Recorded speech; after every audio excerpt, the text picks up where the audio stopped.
Well, good morning, everyone, and welcome to this week's Webinar Wednesday. The last Wednesday of January, the sun beginning to shine through the skylights or into the shed here.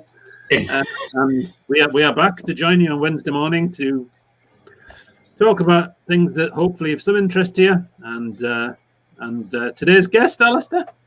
Today's guest, we've got Jaimes Lewis Moran, who's describes himself as an autistic poet and writer.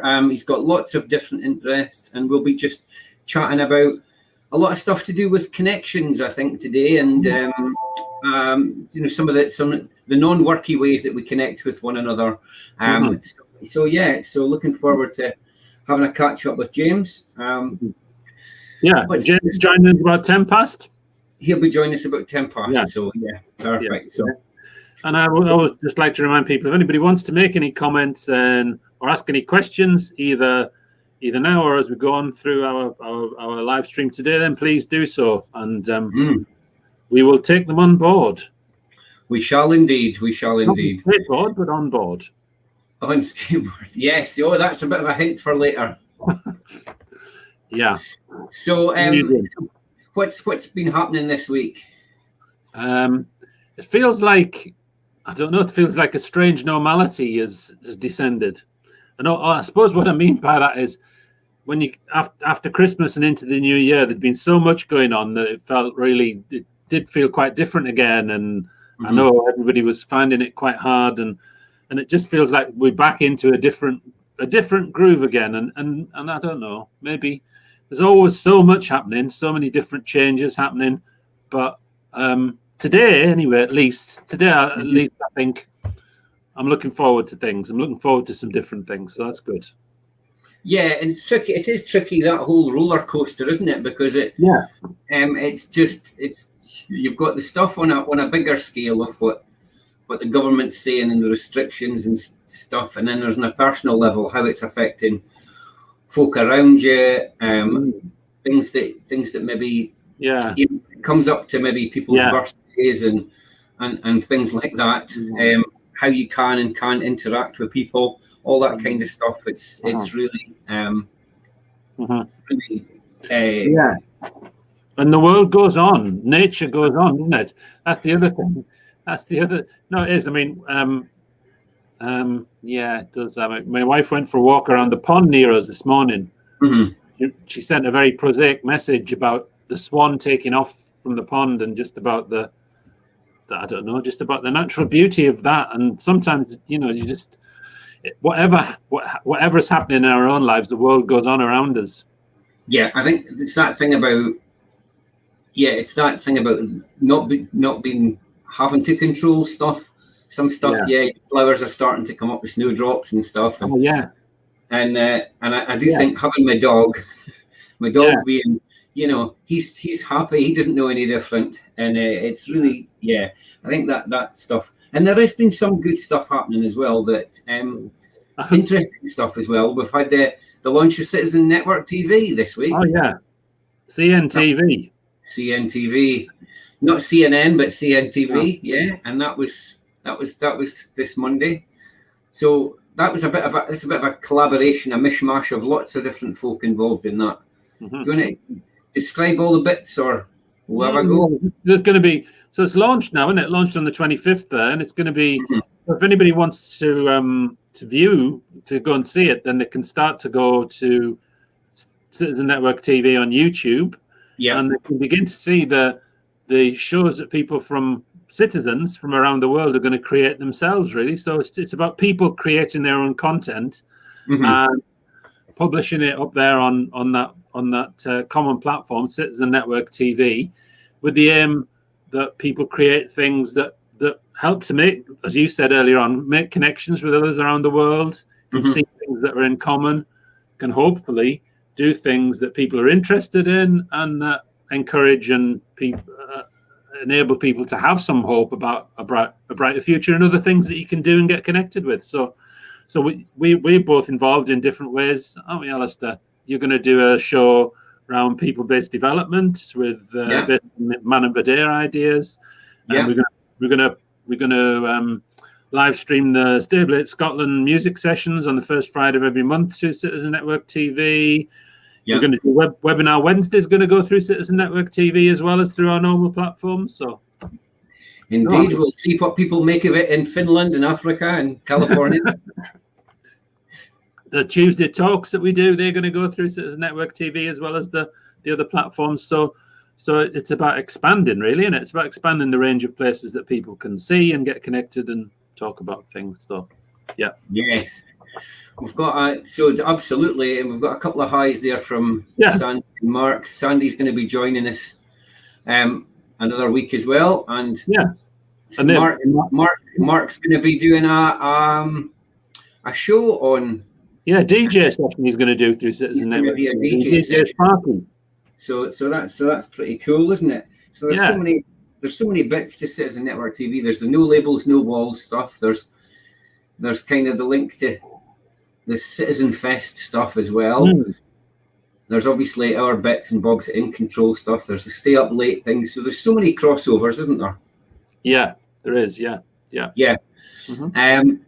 Another thing that we've got that's coming up soon-ish. Well, March. We've got National Voice. SDSS is doing their National Voice again. So. 17th of March. So that's been 17th of March this year. Yeah, so that's happened every year for the last, I don't know, certainly for the last 2 or 3 years anyway, that Self-Directed Support Scotland have done the National Voice event. And I do remember last year that Jean Freeman came as the minister. And it was probably one of the very last things that anyone did before lockdown, because it was early-ish in March. And actually, I remember a couple of people saying to me, that's the last time I was out, actually, was at that National Voice event last year. So this is us round to it again. I'm sure there will be lots of interesting content. This year's theme is quality. But obviously, the different thing about this year is it's all going to be online. So that's something else to look forward to. Yes, and we put a little proposal in about doing a workshop there. So we'll see if that comes off. Yeah. So there is stuff. There is stuff to gladden the heart and make us feel like it's not just running on the same old treadmill of Zoom calls. Yeah. Cool. Yeah. Shall we welcome our guest on? Yes, let's do that. I was just going to say that part of the thing that we're going to talk about, hopefully, at National Voice is New Routes Home, isn't it? Which is absolutely. And we can talk more about New Routes Home one week, as well. Yeah, because that's a really exciting, really important kind of approach and stuff. This is more details about the National Voice just now. Just be aware as well, if you are looking it up, if you're not using that that link, if you search for it, sometimes what it comes up with is that the Eventbrite for last year's comes up and just says that ticket sales are closed. So be aware of that in case you go, oh no, they're sold out already, because it's actually last year's that you're looking at. Okay, cool. So welcome to our guest, Jaimes Lewis Moran. How are you doing? I'm good. Been listening to ska music for the past half hour. Have you? Ska music. Oh well, we both like our tunes here as well. Keeps doing what is it? Celtic Connections you're doing? I am at the moment. Yeah. One of my Christmas presents was an online pass to this year's Celtic Connections Festival, which usually is a live festival in Glasgow every year for about 3 weeks, but this year obviously is all online. So every night at 7:30 there's a different show that's broadcast through there. But so I've been doing that this week, and next week, and it's good. The good thing about this year is if you don't like who's on, you can just go away from it a bit. Whereas last year you would have to stay there. You think, oh, how long are they going to be on for? Now you can just go away, make a cup of tea, and come back. It has its benefit. The thing about musicians, they have to play for half an hour or 1 hour, and sometimes you just want 10 minutes breather. Yeah.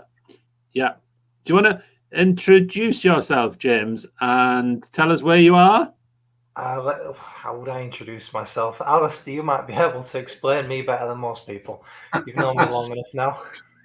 Yeah, so well, just probably start with the whole how we met, because what we're just thinking about was part of what today's discussion is about, is just that thing about connections and how we connect, and similar to this sort of Citizen Network TV about it being diverse folk with lots of interests, but a shared passion for equality and inclusion and all that kind of stuff. So we first met through our shared interest in electric skateboards. Yes, the glory of e-skate. To say it's reinvigorated my love of skateboarding would be an understatement. It's one of those things that once you discover it, you just can't go back. Yeah.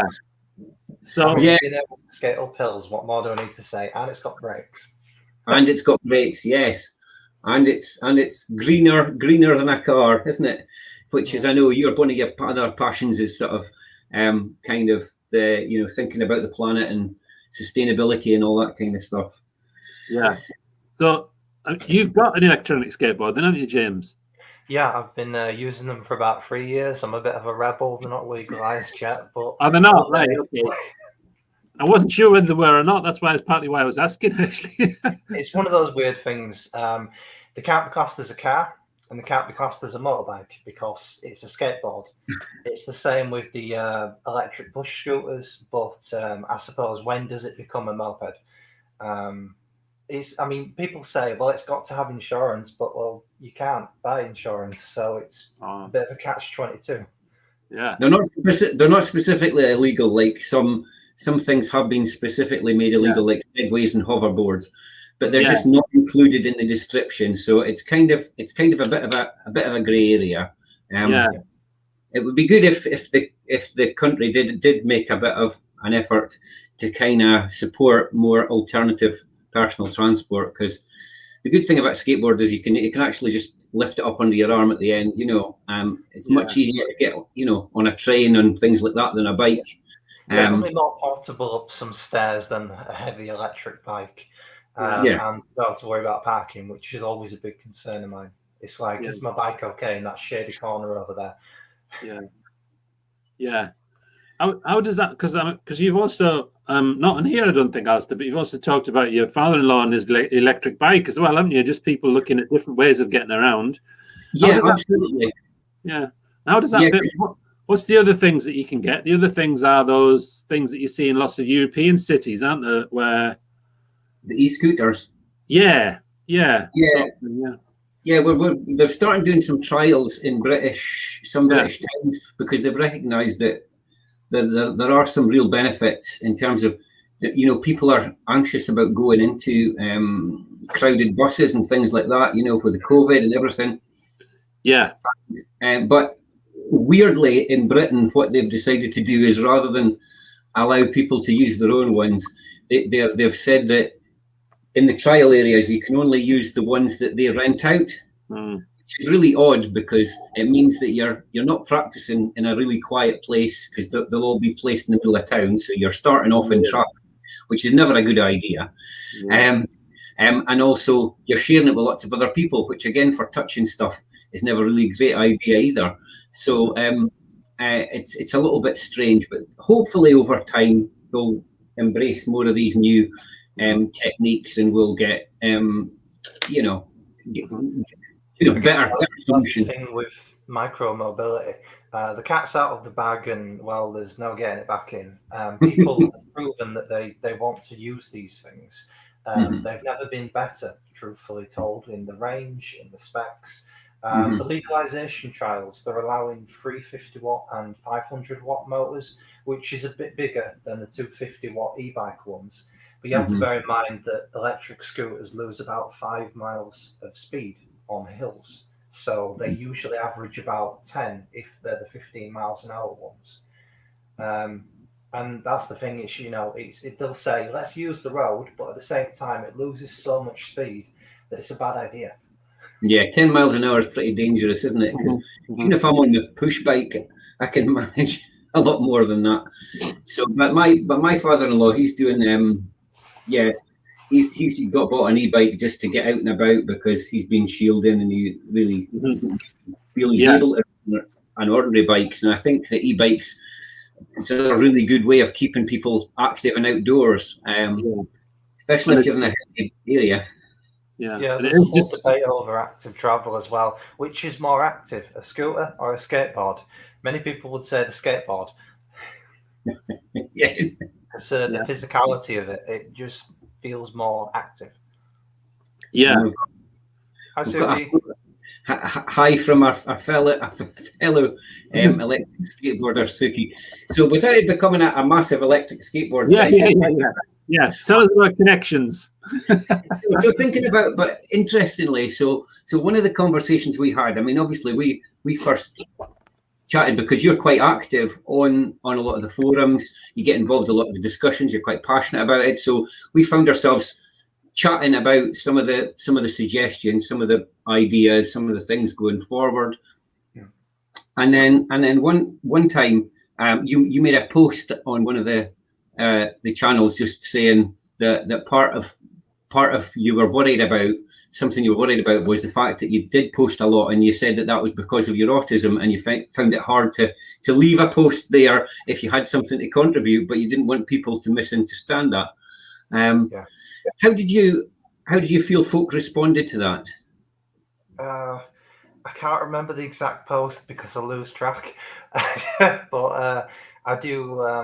I guess I can come across as a bit intense, and I don't want to dominate the conversation too much, especially in community spaces and groups.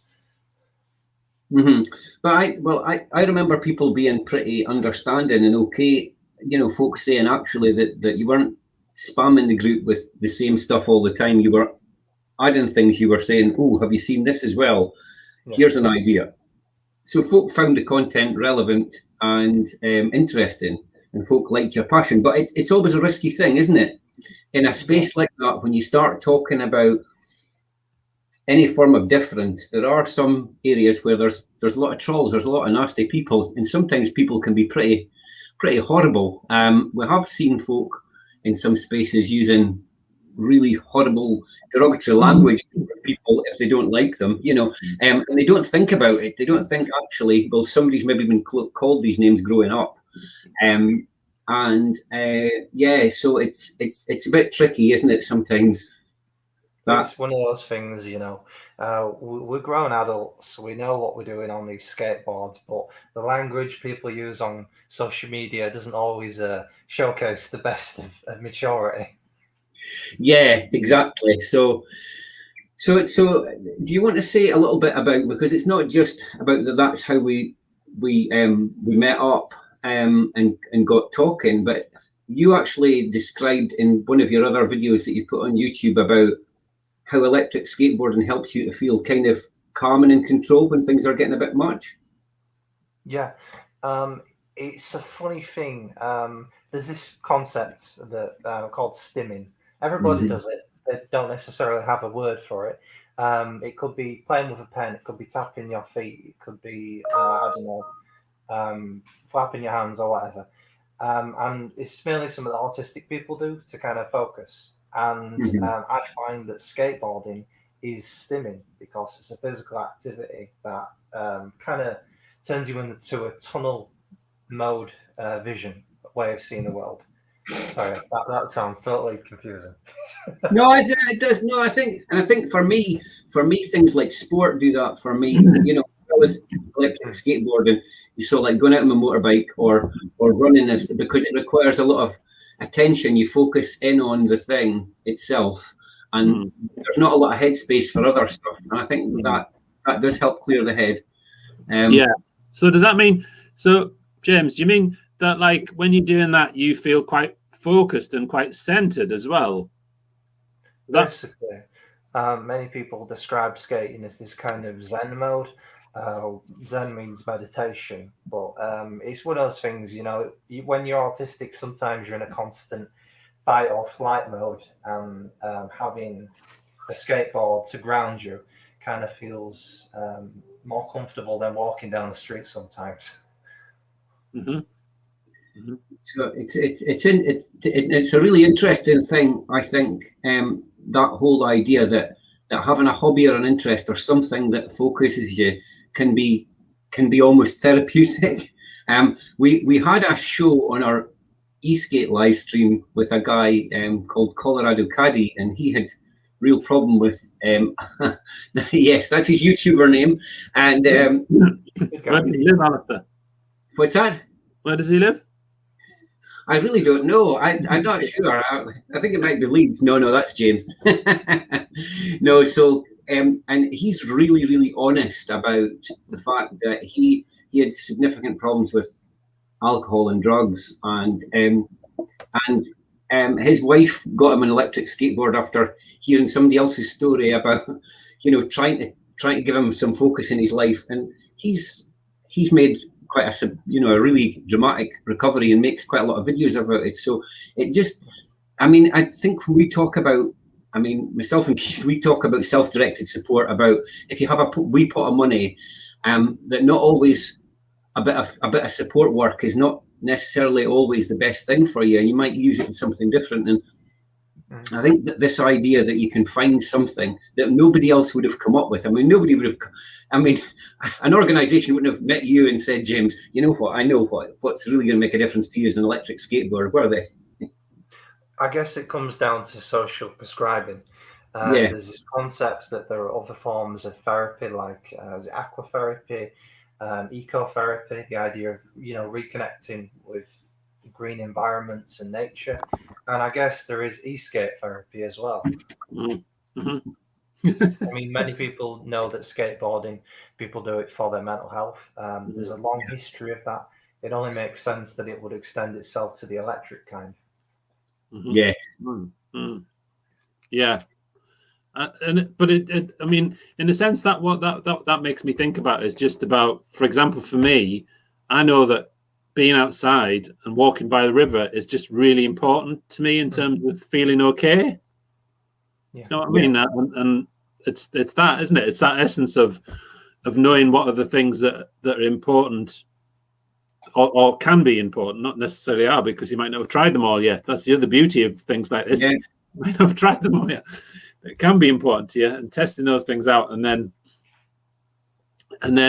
feeling like actually there's a way that you can do that. So, and that's really what we talk about when we talk about self-directed support, isn't it, Alistair? So the support is whatever makes sense to you, or whatever it is that you want to do that you think is important to you.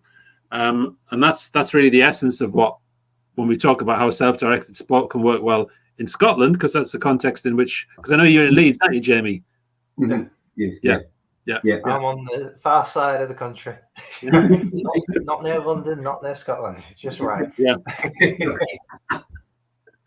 So thinking about that whole thing as well, we often talk about sort of peer support as well, about support, folk helping one another, and people's ability to contribute as well, because quite often if anybody's got any kind of label, whether it's autism, a disability of any description, or it's often about what people can't do. But I guess one of the things that we're always talking about is what people can do and what people can contribute. And I know that you do poetry and writing and stuff as well.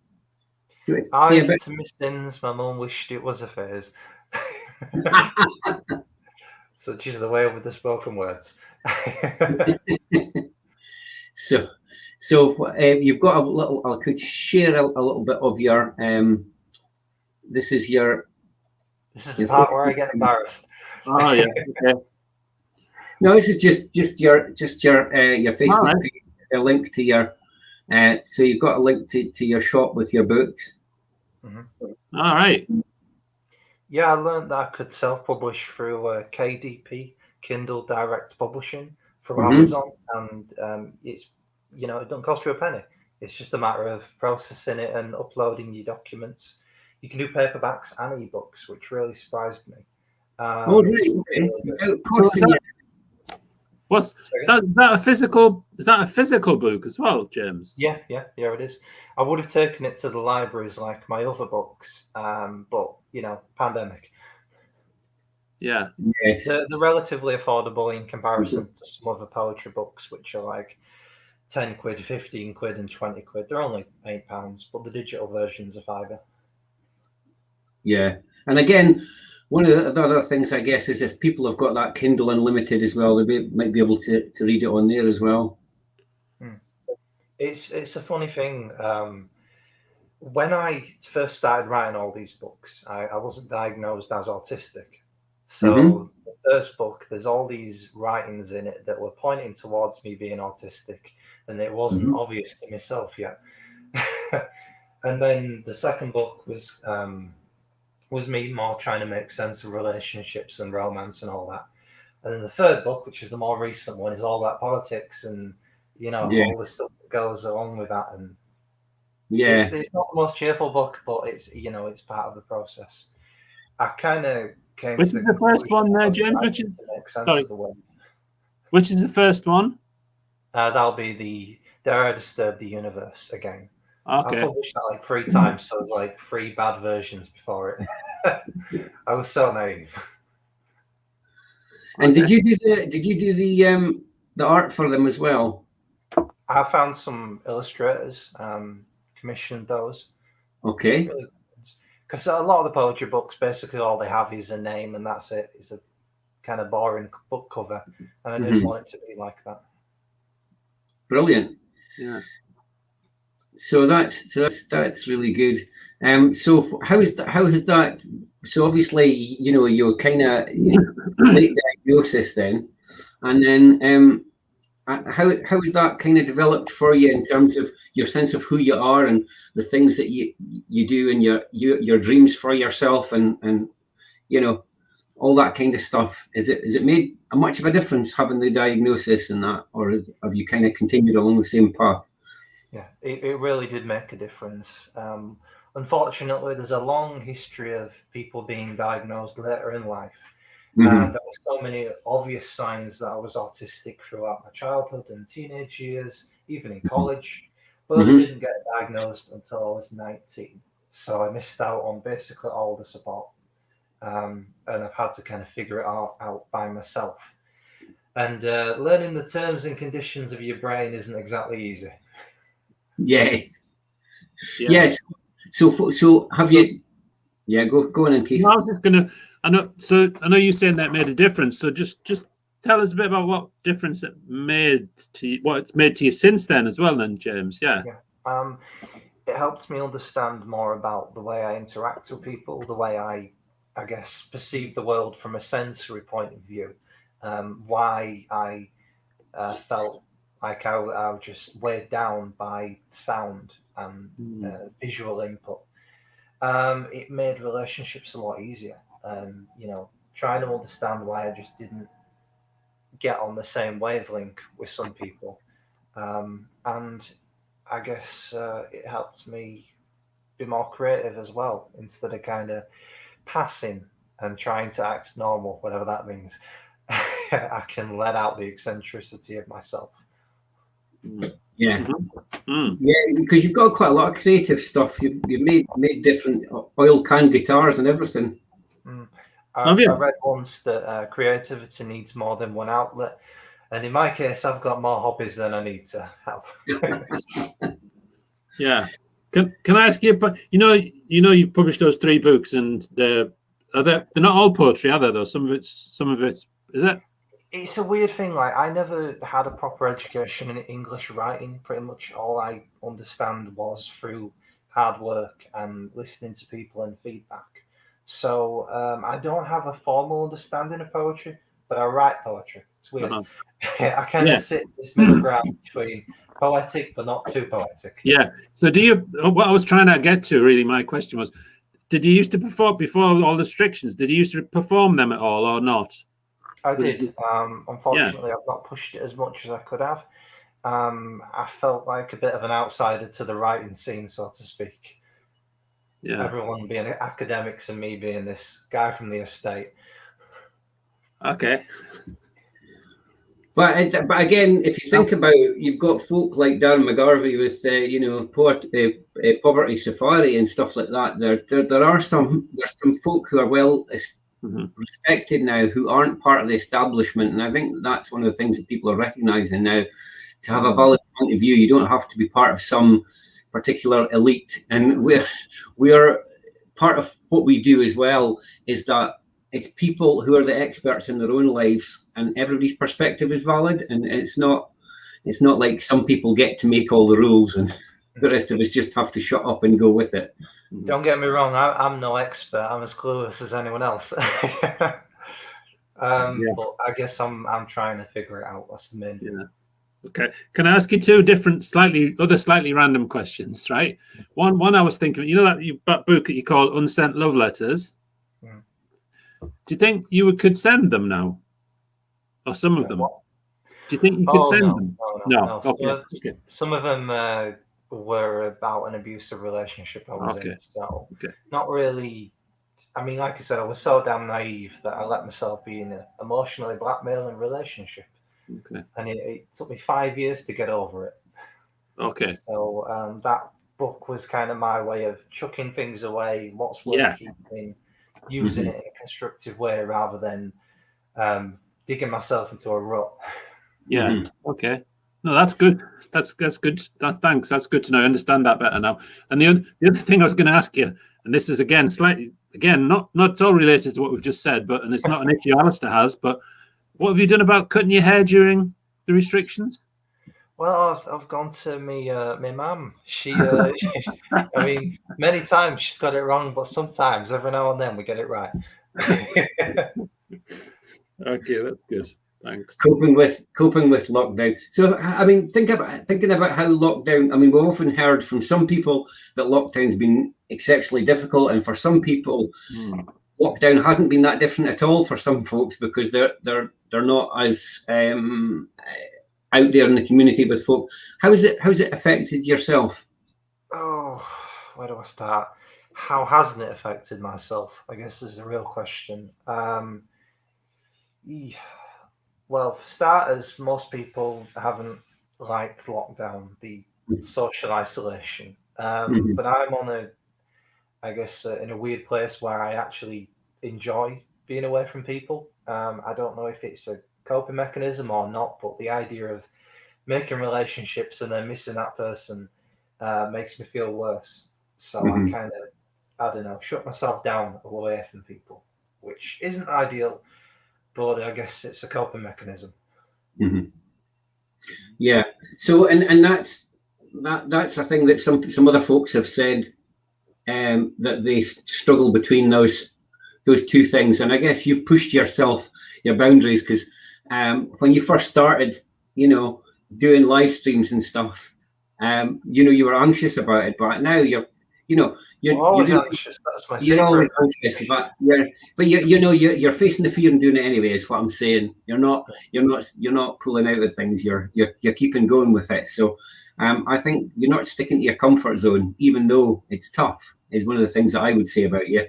And your curiosity and your passion, you just go for it. You put yourself out there, even when there's a chance that people might be, not paying attention or be negative about it. You just keep being yourself, and I think that's brilliant and to be applauded, because a lot of people don't. They just think about too much about what are other people going to say, how are they going to react, and that can be quite debilitating for folk as well. I think the ability to be yourself at all times is vastly underrated. Very true. We've got Suki saying as well about her experience about when thoughts running at 1 million miles per minute and riding slows them down. Freedom when experience is on the board. So that sense of focus. And she's also saying that you're doing great with the live streams. Look, you've got a fan, definitely. Suki's definitely.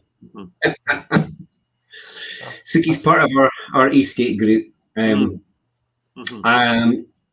Yes. So, any other plans going forward for yourself, James? Do you think it's next for you?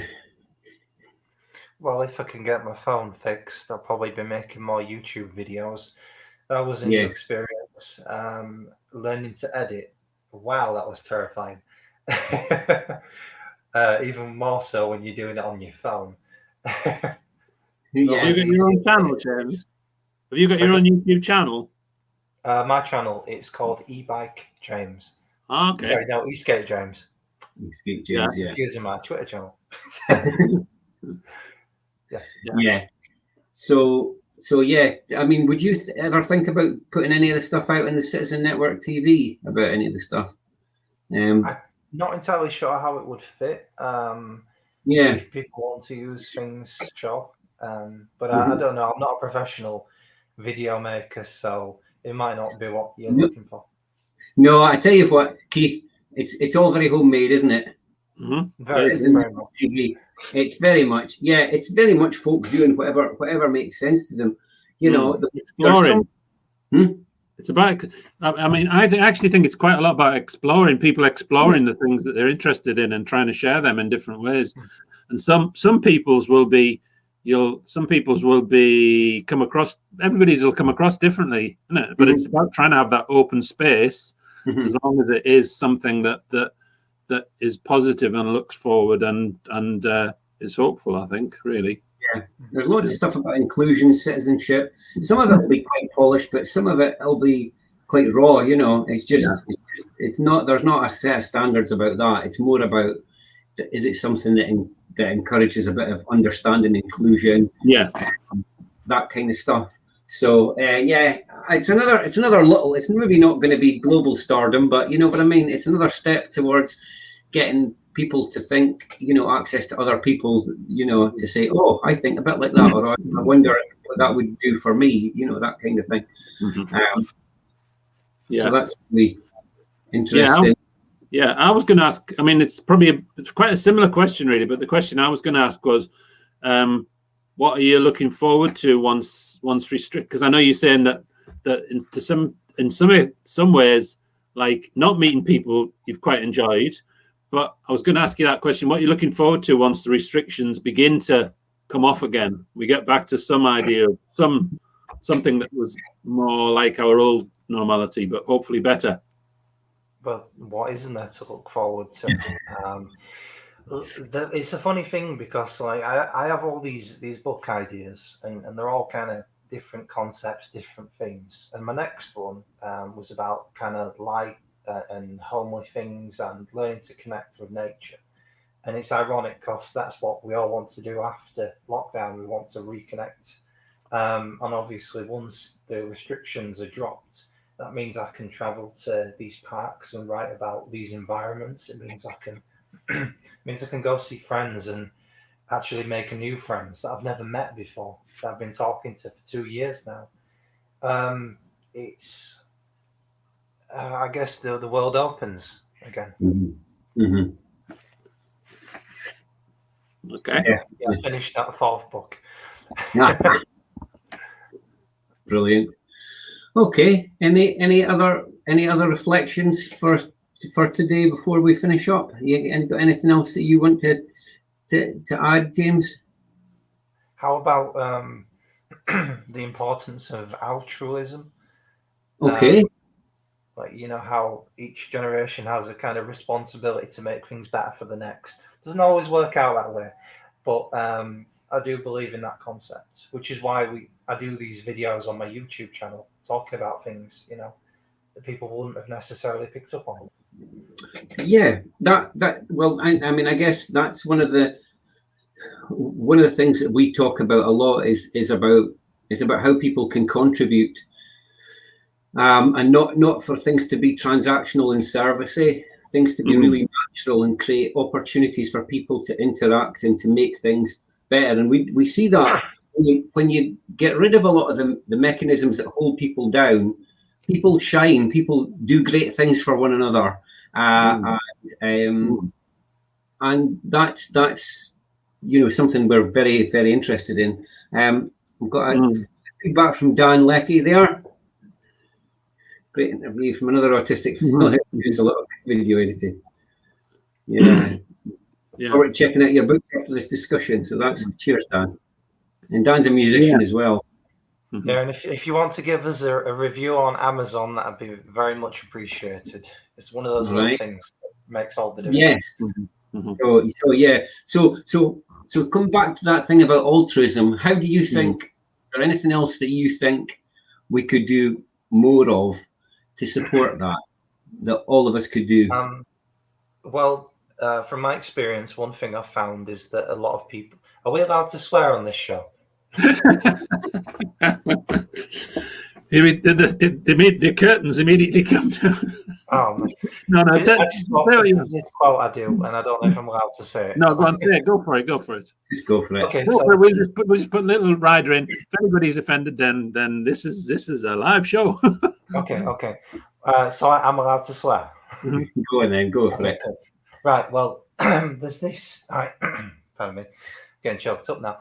There's this idea that a neighborhood can be improved, and people move from neighborhood to neighborhood, never really contributing and trying to make things better. So there's this series called 2 Pints of Lager and a Packet of Crisps, and he says, hey, this neighborhood may be a shithole, but it's my shithole and I care about it. And I find a lot of people move from neighborhood to neighborhood without that sense of altruism to try and make things better. Everything from drop curbs to more bins and benches. That's stuff that I do a lot of activism for, because I want to see my neighborhood become better instead of people making the same old excuses. Yeah. Why not? So the question for me is why not? It's that thing about I know very early in these restrictions when we started doing this, Alistair, we often talked about how important it was for people just to be kind to each other, that idea of and the importance of those things that can be just sometimes feel like random act of kindness, but why not? Why not do those things? Why not have more bins? Why not have curbs that are more accessible for people? Why not? A lot of times, many of our community spaces, our neighborhood parks and whatever, aren't even on Google Maps. You wouldn't believe the amount of places that were just genuinely not on the map until I added them. And you find a lot of hidden pocket parks and quiet spaces if people search for them. But it's a matter of knowing where things are, I guess. And that kind of links. We're kind of developing a website and an approach at the moment through some of our rights and equalities work with young people who've been in care, who've got either autism or learning disabilities, and part of the idea of that is about creating a bit of a map of places that people can go and how to get there and stuff, so that people, if they've got anxiety or they're not sure about trying something new, they've got that, well, I know that this is what it's going to look like, this is how close it is to a bus stop and what have you, just making that link so that people don't go, oh, I can't do it, that's too far, it's too much. So there's lots of these things where we absolutely do connect. And going back to the electric skateboard stuff, the way you interact with the world on 4 wheels on a skateboard is so different to the way you would experience the world on a bike or walking down the street. We talk about living neighborhoods, active travel, and it all goes hand in hand. Yeah, I would say because you do tend to get quite polarized reactions. Sometimes folk will be like, well, what the hell are you doing on that? You're not a bit old for a skateboard. And other times, but a lot of the time, I would say people actually look and smile and are genuinely like, wow, is that electric? And it's a conversation starter, and it brings joy to people's lives. Sometimes the amount of people who've never seen an electric skateboard in their life is astounding. And I mean, there was a whole group of people playing football. I skated past, everybody stopped and was like, 5 minutes just. I mean, it's a showstopper, and so many people are fascinated by new technology. And a lot of it can be very scary, and it doesn't need to be. It's about demystifying things. Yeah, and just giving people a smile on the way past. It just connects people. And so many people get angry in their cars. I mean, I'm in a car for 10 minutes and I get grouchy. I'd rather be on a bike or a skateboard any day of the week. Yeah. Yeah. Okay, thanks, Jamie. See, the best way to view any of your materials, would it be to go to your Facebook? Is that the best way? If you want to actually read the books, generally it's best to get them on Amazon. I do post some new stuff on my Facebook page. It's usually just things in the works and sharing other people's material. But hopefully in the future, once lockdown's ended, I can do more on that page. And I've got my YouTube page, Skate James. Same as my name on here. Yeah. Oh, yeah, because people need to spell it. Oh, yeah, excellent. Yeah, got it on the bottom. It's got such a strange spelling. Jaimes. Yes. Apparently it's half Irish and half Hebrew, but I'm neither. The irony. Brilliant. All right. Thanks for joining us. Thanks for joining us today, James. Much appreciated. Always a pleasure. And we will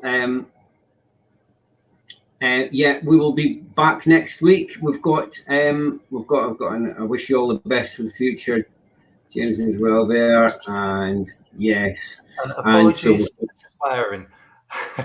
Apologies for swearing. Counselling will be available later. And yes. Yeah, so hopefully folk will join us again next week. Yeah, next week we have Jordan from Theatre Scotland, don't we? And his colleague who are joining us, talking about some of the work that they've been doing. So we've got 2 guests next week. Yeah, and we've got Feel Good Friday again this week again, and you've got another Stay Up Late music event coming up. Yeah, on the 5th week. On the 5th of February, so it's like a week, not this Friday, but the one after. So, yeah. So we've got some fun stuff to look forward to. Yeah, we've also got Danielle doing her Tuesday talk next week as well. Yeah. So that's tune in for that as well. Okay, perfect. Thanks again, James, for joining us. Thanks, everyone. See you later. Bye. Bye.